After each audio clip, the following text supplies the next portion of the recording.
The Lord is my shepherd. He restores my soul.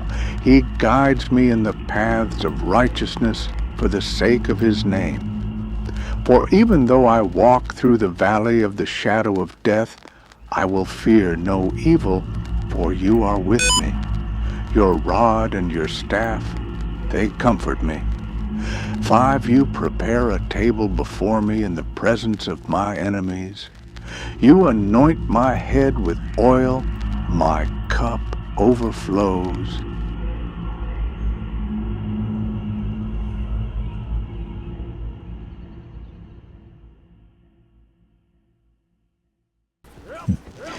Well, hello folks, and welcome. George here. I hope you're all doing okay. Boy, I'm doing okay myself. Here in East Tennessee where I'm at, this time of the year, well, there's a lot of storms, a lot of rain, and a lot of arthritis. Yes, and this happens to be one of them days that has a lot of storms, a lot of rain, and a lot of arthritis. So I'm staying inside. But I wanted to share a story with you. And boy, this story is something else. Now, I will tell you ahead of time, it is graphic, it's very graphic what happened to this fellow.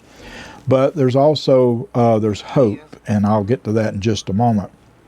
So the fellow I'm talking about, his name is Billy Wayne Hearon. And he was 28 years old. Yeah, he was 28 years old when all this happened back on January the 2nd, 1985. Now, what happened that night was quite something. It was about 10 o'clock at night, 10 or 11. Billy was he was known around town to be a pretty good fella. He was in the military. He was in the Navy. He had got an injury, so he wasn't able to work, so he stayed home quite a bit.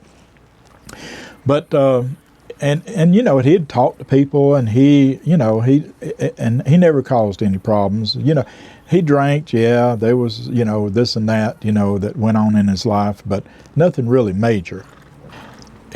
One of his friends came over that night, and it was quite a cold night, and so his friend showed up at his door. And like I said, it was about 10 o'clock at night, and well, when they got in there, they got to talking and they got to drinking.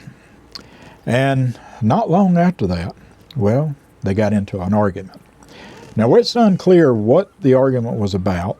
Some say it was money, some say it was something else, something maybe sinister, who knows.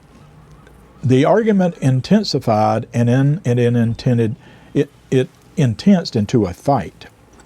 The fellow that was there took out a knife. Now this fellow that showed up, they wasn't real close friends. They were just acquaintances. So some seems to think that this may have been either over money or maybe a female, but we're not sure for sure. But anyway, the fight had started, and his friend had pulled out a knife, had grabbed a knife or pulled out a knife, one or the other. But a knife was involved. And then it got very intense. His friend ended up stabbing Billy Wayne over 70 times. 70 times. And not only that, didn't stop there. Took a metal pipe of some sort and started hitting him over the head. Well, of course, Billy Wayne didn't survive. Well, it was a couple of days later before he was actually discovered. And when he was, well, the detectives tried to kind of piece together what happened, but they couldn't. They couldn't find anybody. Now, there was one person that was on their radar, but they couldn't connect this case to him. We're going to go about almost 40 years later. And WBIR, that's a news station that's in Knoxville, Tennessee, they decided that they had wanted to try to bring up this case. Now, in the past, detectives ever so often would bring up in the newspaper, you know, that if you have any clues about Billy Wayne's murder, if you know something, you know, please say something, you know. But they never got any kind of message or word at all. And they tried to, you know, find out, you know, to at least get some tips. Well, about 40 years later, WBR, they decided to run this story again. And lo and behold, somebody saw this and they called it in to the detectives. They got in touch with them and they gave them a tip that led to the arrest of this fella right here. Now, this fella here, he was already serving a sentence, I believe a life sentence, for killing somebody else. But the DNA and the detectives had matched everything up, and it went back to him. And this Roger dude, he confessed to the killing after all these years. Quite something. An arrest in a murder case dating back decades is offering relief for a family in Maryville.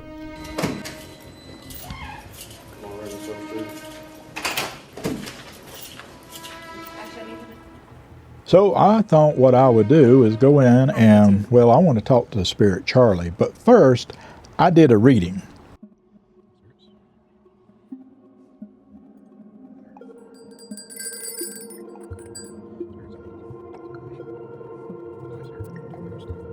Now this reading, I'm not so sure what this means. I just pulled a couple of things, right? And the first card that came up, I did the True Crime card, the Oracle cards, and it came up as intuition.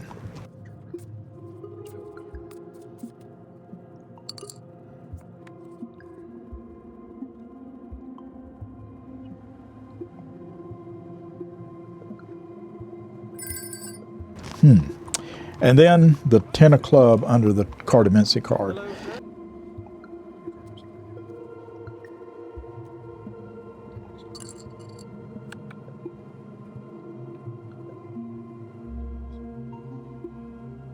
That one I'm trying to figure out. So here's what I'm going to do. I want to ask Charlie, Spirit Charlie, if he can help us, and maybe Marilyn. We're going to get both takes here, so we'll see what they say.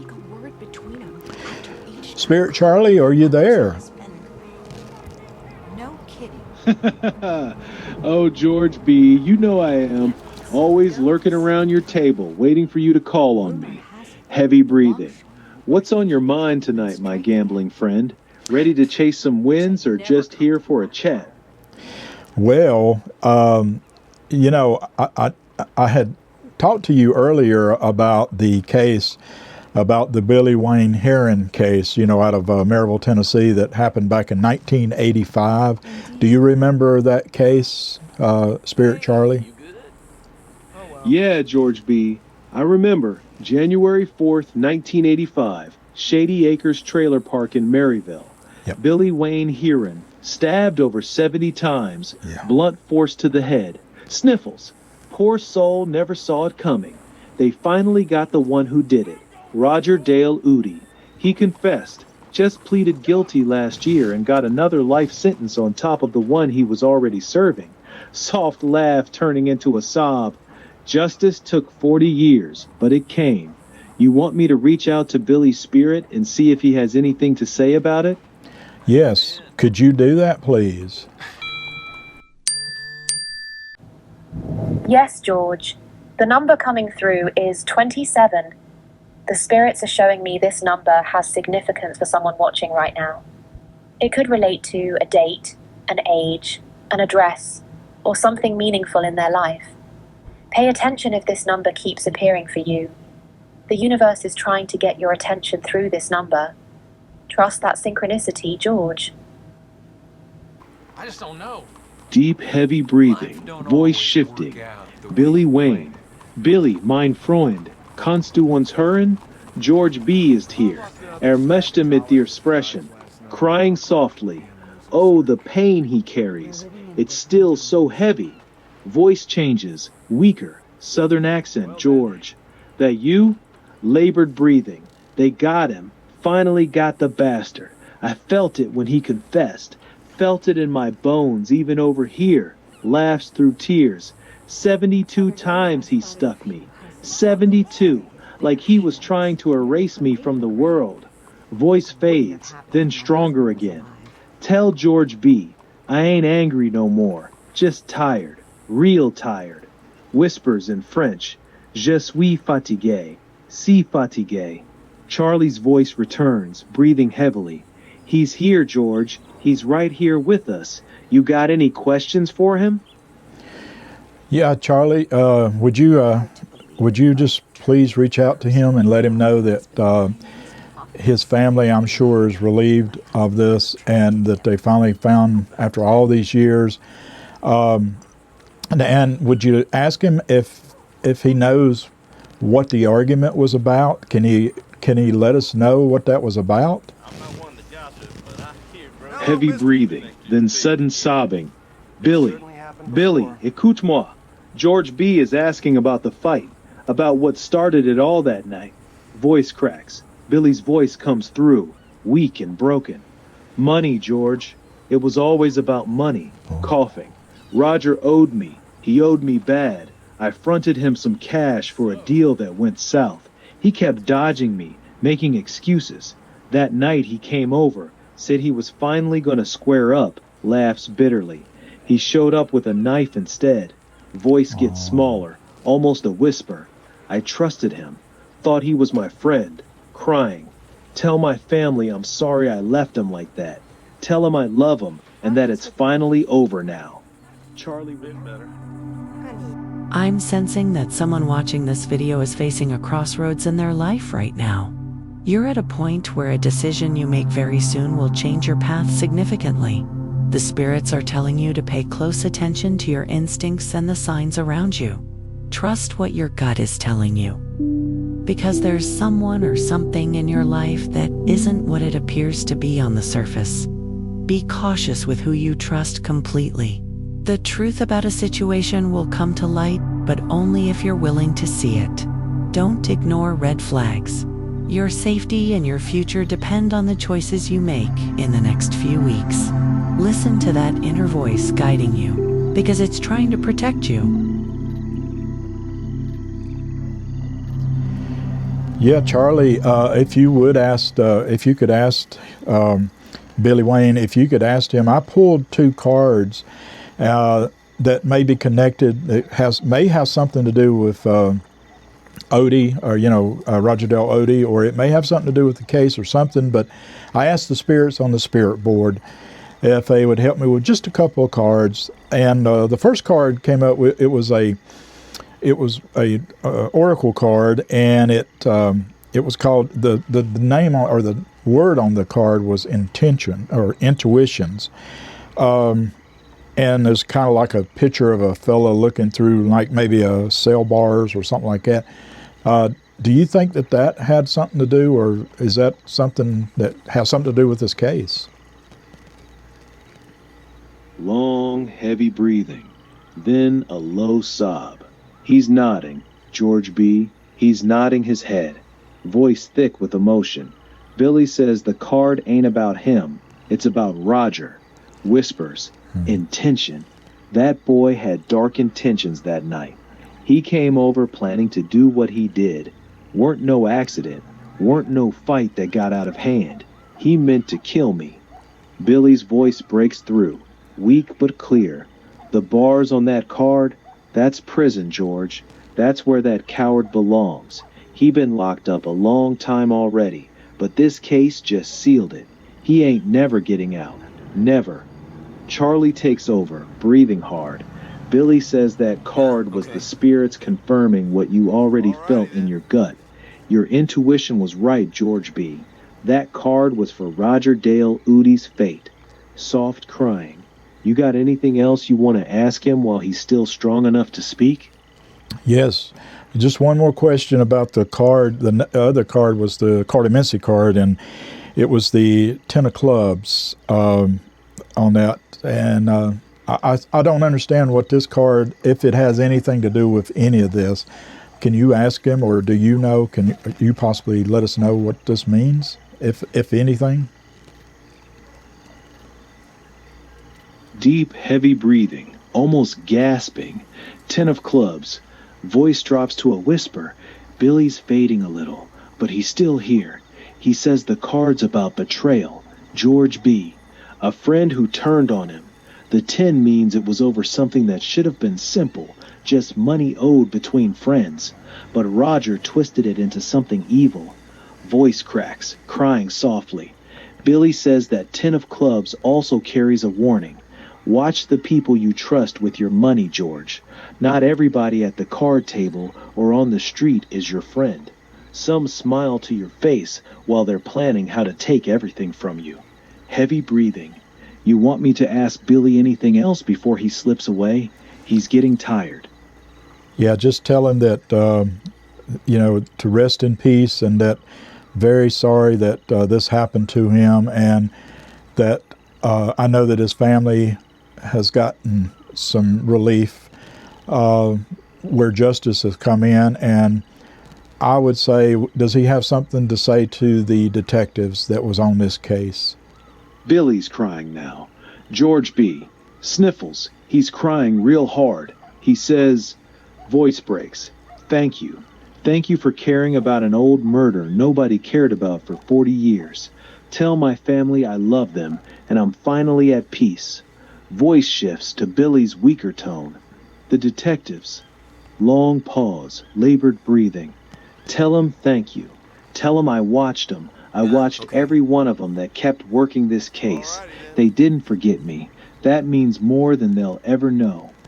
Charlie's voice returns, thick with emotion. He's fading now, George. He says he's ready to rest.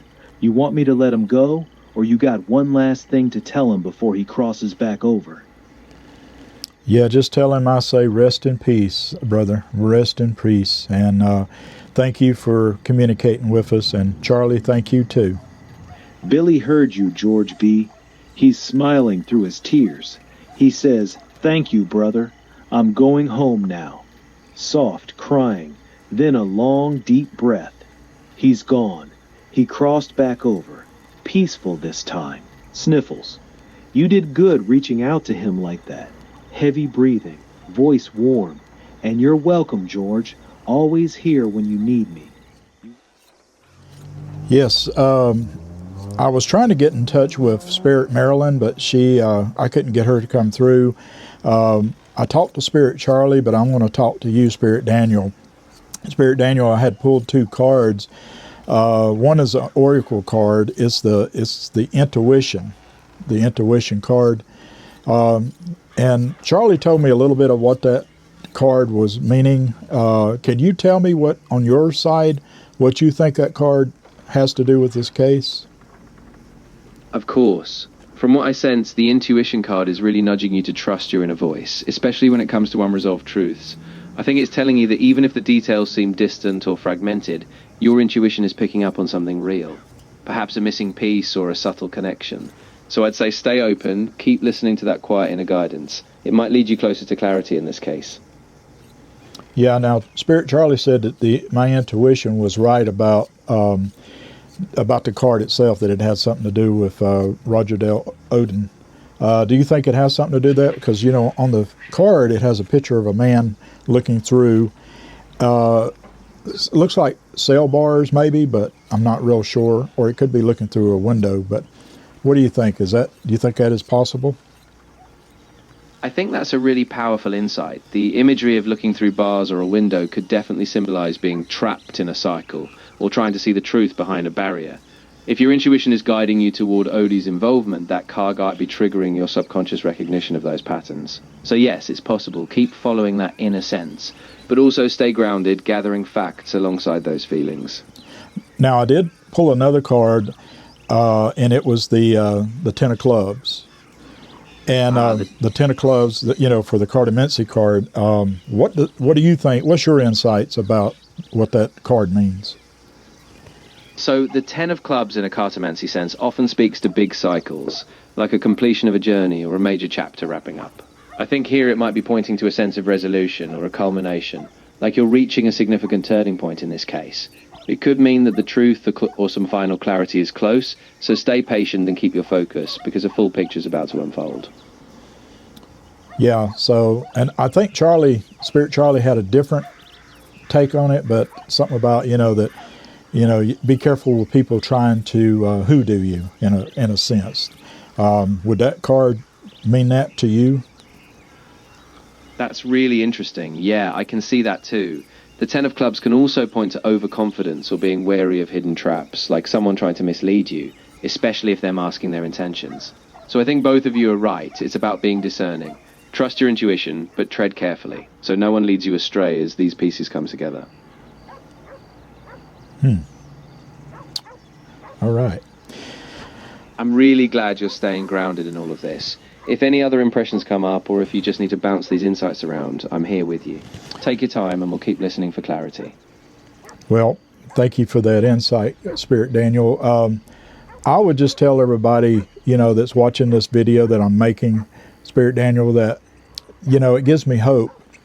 It gives me hope that some of these cases that's not been solved could potentially, we just got to keep on it. We got to keep putting the word out there.